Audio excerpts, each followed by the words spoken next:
Good morning and welcome to the Crypto Day Morning. Today's date, Wednesday, 24th of October 2018. My name is Derek and welcome all trades, bets, and of the like within one's own risk reward. For myself, risk reward management is always job number one.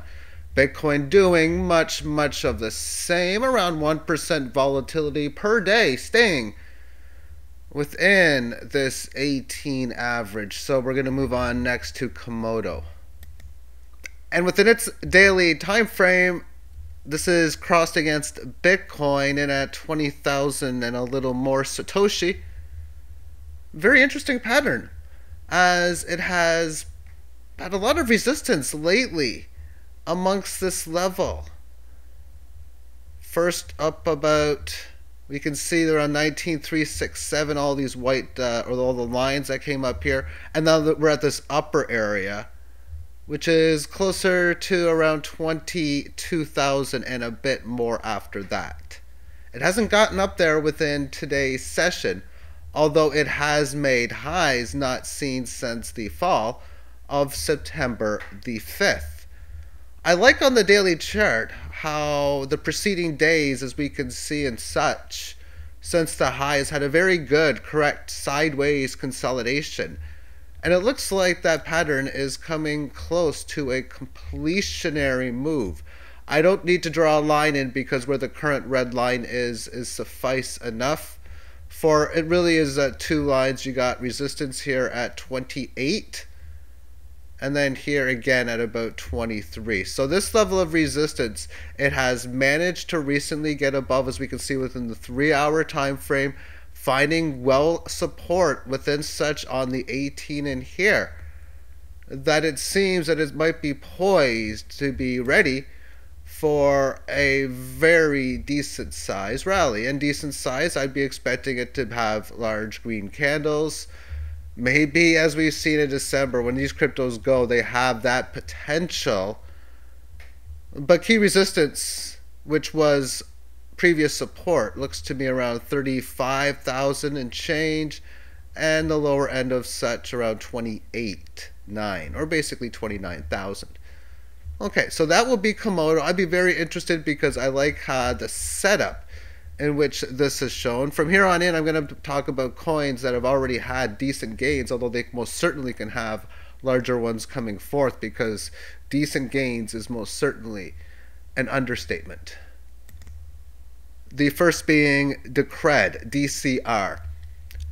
This is going on Binance, so I guess that is the reason, the large reason for this rally. This market obviously was in a long downtrend. We can see within the water slide, small break here, a failed rally. So it actually managed to have one turn above the 18 average. It meant for buying and slow selling high that you're going to be losing a decent amount on the way down, but a little bit of relief getting some sell orders in here.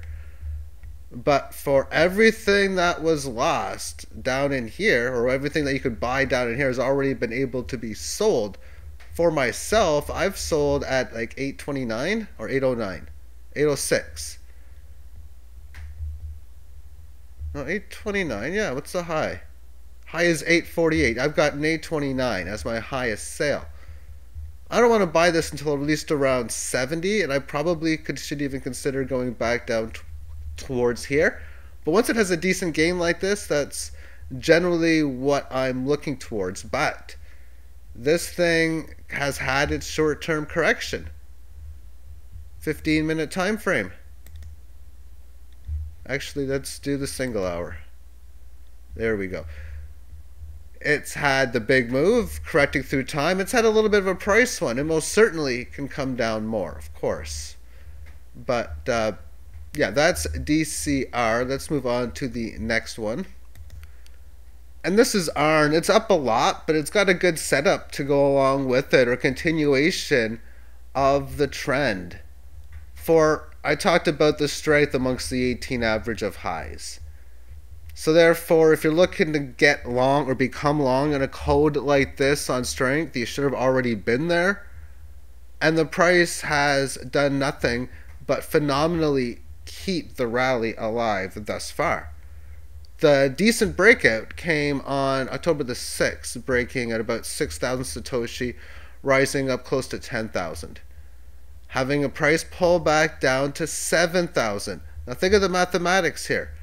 You have a high of 10,248, and the very next period you go down to 69.87. So to make numbers even, going from 10,000 down to 7,000. What's the percentile differential? Losing 3 on 10, that was a 30% correction. So from the 7,000 lows, a couple, 3 small periods before this green one up, and then it just went off nice. So 7,000 rallying up to 15,000 and change. Better than a 100% or 2x move just from the correctionary lows. Now, new correctionary lows come into place. 15,000 and change, correcting back down to about 9,400. So that's losing about 6,000 on such. That's a little bit of a bit more difficult math, but not quite, because 5,000 on 15 is 33%. So it lost about 35% amongst this down move. But since that event, decent green candle up, maintaining the 18 average of highs really well, and it's breaking out above it amongst this one as it has maintained a pattern of the higher low variety. This price has done relatively well in correcting what it has lost, but it most certainly can do more. Oftentimes I'm going to give key levels for where it could go to. The line where current price action is on the green line represents that direct area that it did resist at. The previous support from the January 15 lows, the support from everywhere here into March, the May support levels has been a level of resistance. So where are we looking north of this level, or is the next level after that? We start to talk about previous resistance here at about 21. We got it here again at about 23. And you got this all-time high here at about 59.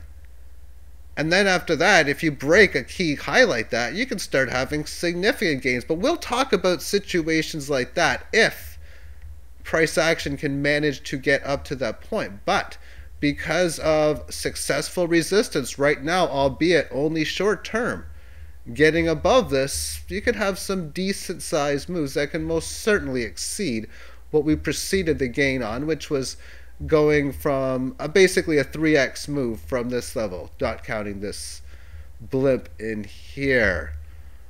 All right, let's talk next about Cloak. And it's currently priced in at about 53,000 Satoshi right now, in a very beautiful green update today of a gain of a 24.8%. That's on the upper part. You can see the daily moves on each of these. Pretty cool. All right then. So I got this horizontal ray in here, which represented the high from August the 28th. It came up above and piercing above that level on October the 1st, but it did pull back and did so for quite some time. And then it came up to that level on October 16th, and it resisted it, but it successfully was able to maintain support and showing strength amongst the 18 average of highs. Things to look for. You don't be surprised when something like this happens that we followed through as such as it has. So now this general area, which is between 37,000 up to even 41, is an area I would want to see hold as support if it's going to resist anywhere, well, as it is, and not too much further. And it could, if it resists too much further, well, then I want to see, like, for example, if this thing was to come all the way up to 146, you know what, I kind of want to see it hold 70.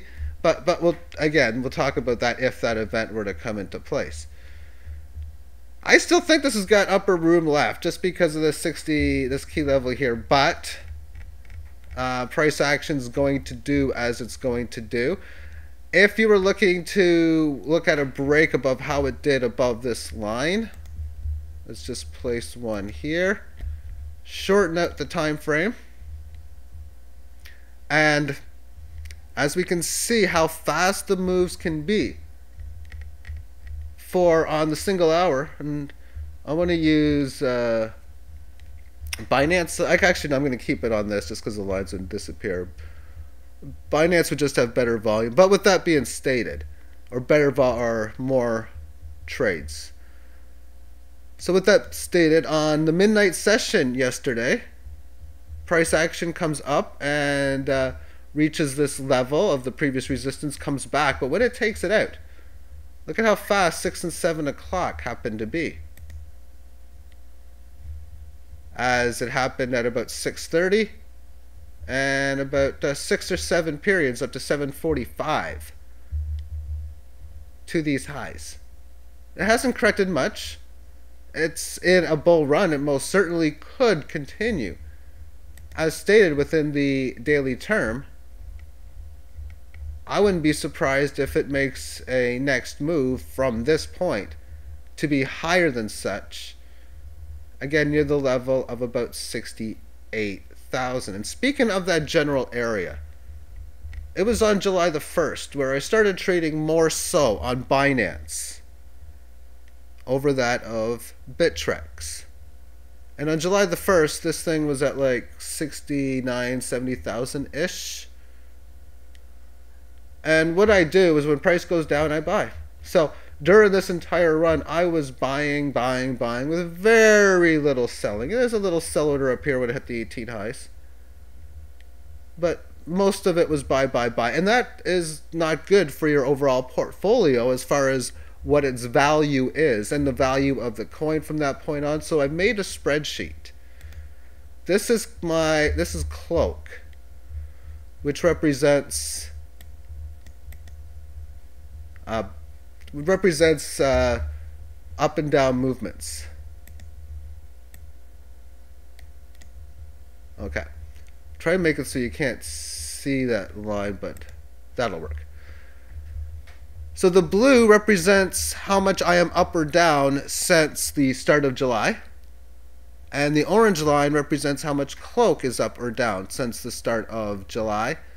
And that is since every trade. Now the reason why this goes flat line is because it took like 12 trades to fill this order and like 5 trades to fill this one. Whatever. This is just data that I've gotten from that of Binance. But I am now up about 30% with the market down about 20%. And the reason for such is because of the trade mechanism, which I'll explain in just a little while. So therefore, this went up. I'm going to talk about what's going on at the bottom in here, because every single time it went down, this is per trade. You can see a sell order would have came in here, bringing it from up to this point, but at this low, I was technically barely underperforming that of hodling. And the big reason for that generally is that I can lose more than 100%. See, if I invest into a coin, and let's just say I put $100 into such, or 0.01 Bitcoin, or whatever I put into it, but we'll just use 100 for easy number reference. And then it keeps going down. Oh, I'm going to put another 15 in. I'm going to put another $20 in. I'm going to put another $10 in. Yeah, you could lose more than 100% of your starting 100.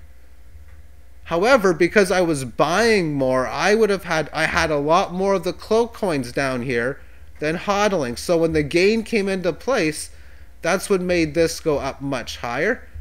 And then over the long term, it's going to do very well, as I've done on so many different reference points, the buy low, sell high strategy. Therefore, as we can see, just this higher highs and higher lows, much more productive than it was here. But with the market down, I am currently up on the situation. And what we're going to do is we're going to take a look at it via mathematics. And I have had 178.9 buys, which have cost me in Bitcoin, rounded into 4 decimals, 0.0627. Average buy cost, 35,038 Satoshi. I have sold 173.37. So I've managed to gain about 5.5 of them. I've sold them for a little higher of a price, 694 on the Bitcoin number, which represents an average Satoshi price of 40,000. Differential about 5,000 on 35, 1/7. So that represents 16 or so percent. So when it comes down to it, it represents the letter X, how much you want to put in. Like I mentioned on the example, say you put $100 in. It can be 200, it can be 1,000, it can be 0.02 Bitcoin, 0.05 Bitcoin, whatever. Whatever you put in, how I do it is that's what I always want the value to be. So if it's $100 and the price goes down and your portfolio says, oh, I'm worth 85, you got to buy $15 more. That's how I play the game. Of course, I use a Bitcoin number, not the dollar number, but this is for mathematical reference purposes. And then if the market goes up, oh, so now it's went up about 25%. It's at 125. Then I'm going to sell 1/5 of what I got. And it's going to be worth 100 again. And then after it's worth 100, it's either got to move up or down. And if it moves up to about 110, 115, for me, it's been, as you can see, 15, 16% average trade value. So if this goes up to like 116, I'm going to sell 16 out of 1/16 of what I have. Or whatever is required to make it worth 100. And if it goes down, maybe this goes to a point where it's worth 85, then I'm going to buy what I need, 15th out of 85 worth, or whatever it takes to make this go to 100. So therefore, if I keep buying, that's why I could technically be down more than 100%. But I look at this as like a little machine. And using this strategy amongst 20 different coins, maybe 22, I don't know, it's around 20-ish or so. The most of them in that I trade in Bitcoin, with the exceptions of the ones of higher value state. But as far as it's concerned, the ones that I do it on, AGI, ARN, Cloak, Decred, Dent, these are all ELF. These are all coins I trade the exact same. They're all worth the exact same, valued in Bitcoin. EVX, Golem, GNT, no, not ICX, not Komodo, Lend, but all of them. There's so many of them that that's what I'm going to do.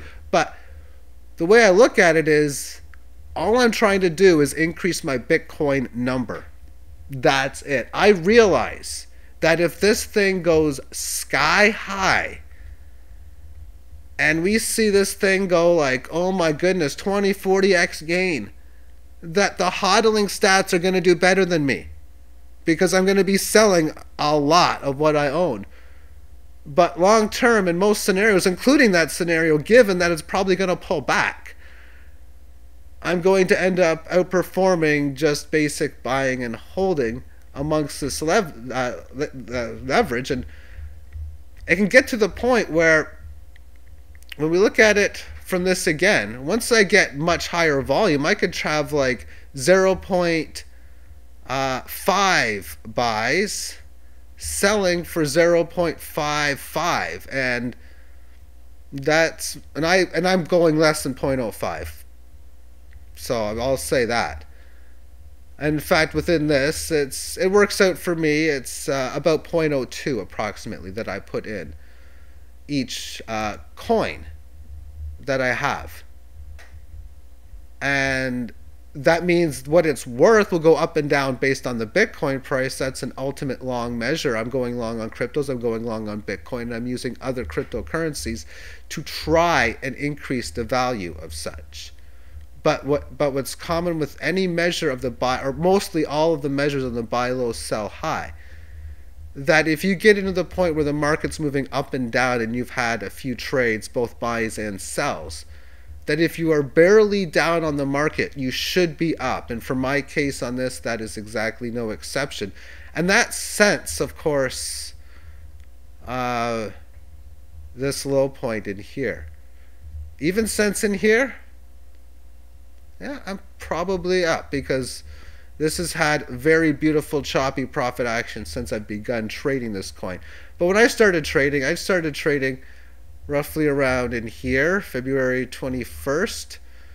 As you can see, this started going up, but that's the way almost all the markets did. Like start of March, last couple of days of February, everything was going up like 4 or 5 days after I started trading this stuff. It was pretty cool because that meant my portfolio from day 3, had gains noticeably. I think it was from day 2 because my first day, well, for a few hours when I started trading, I was up. And then an hour came and I went from my portfolio being up like 1.5% to being down 2.5%. And I'm like, oh my goodness, what just happened? And from that point on, it's been nothing but up for me long term. Of course, throughout most of the year, because a lot of these coins have been going down, I've actually been taking some losses. But because there's been a lot of markets going sideways and then some going up, that I've been doing better of late because of the up moves. And thank you for tuning in, and have yourself a great day. Bye-bye.